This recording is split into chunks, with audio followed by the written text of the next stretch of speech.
হালাল রিজিকের source form করা, পাশাপাশি আপনার সৎ কাজের আদেশ করা, অসৎ কাজে নিষেধ করা, দাওয়াতি কাজে সময় দেওয়া, আল্লাহর রাস্তায় সময় দেওয়া, দিনকে এগিয়ে নেওয়ার জন্য ছোট ছোট প্রকল্প প্রজেক্ট হাতে নিয়ে ইসলামের কল্যাণে কাজ করা।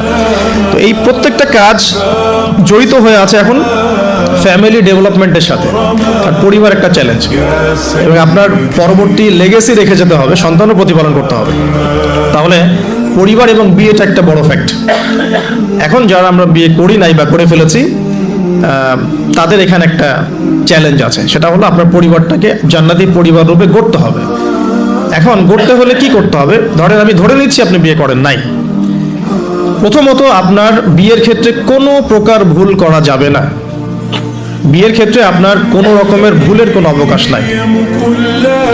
অবকাশ নাই বলতে বোঝাচ্ছি যে যখন আপনি বিবাহিত নন তখন আপনার কাছে বিয়েটা একটা ফ্যান্টাসি, যে বিয়ে করতে হবে, বিয়ের আলোচনা শুনলে মুখে হাসি চলে আসছে, কিন্তু বাস্তবতা কিন্তু এমন নয়। যদি আপনি ডিসিশন নিতে ভুল করেন, আদর্শ পরিবার গড়াটা খুব ডিফিকাল্ট হবে, এবং পরবর্তী লেগেসি সন্তান প্রতিপাল ইসলামিক প্যারেন্টিংসে অনেক বেগ পেতে হবে আর কি। তো বিয়ের ক্ষেত্রে রাসূল সাল্লাল্লাহু আলাইহি ওয়াসাল্লাম যেটা বলেছেন যে তোমরা অবশ্যই দিনদারিতাকে প্রাধান্য দিবে। এখানে যদি তার সৌন্দর্য থাকে, সে দেখতে সুন্দর হয়, বংশ ভালো হয় এবং অর্থবিত্ত থাকে, এটা তো আপনার নূরুন আলা নূর, আলোর উপরে আলো। যদি এটা নাও হয় তারপরে আপনাকে দিনদারিতা প্রাধান্য দিয়েই বিয়ে শাদী করতে হবে। এই জায়গায় কোনো রকম কম্প্রোমাইজ করতে যায় না, বা এই ব্যবসায় ভুল করলে আপনি সারা জীবন লস খাবেন না, ঠিক আছে? আর যারা বিয়ে করে ফেলেছেন কিন্তু দিনদারিতার ঘাটতি আছে, তাদের জন্য সবর ছাড়া কোনো অপশন নাই।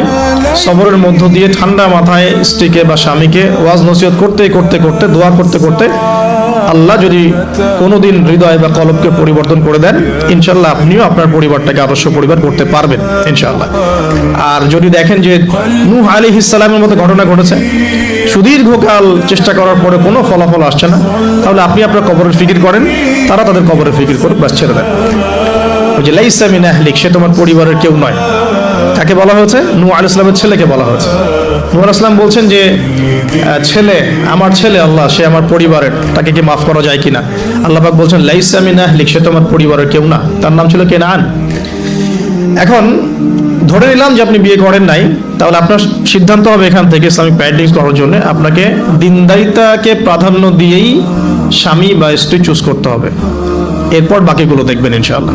আমরা দোয়া করি আল্লাহ পাক সবাইকে দিনদার স্বামী এবং স্ত্রী নসিব করুন, আমিন।